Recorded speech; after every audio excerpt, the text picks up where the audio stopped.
మోసమని గుర్తించితిని, సౌందర్యం వ్యర్థమని గ్రహించితిని.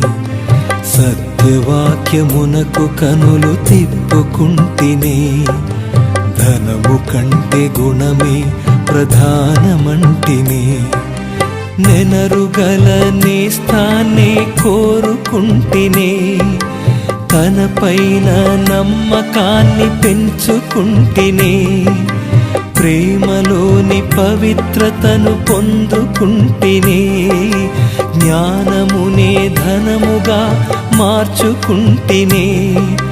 ఆహా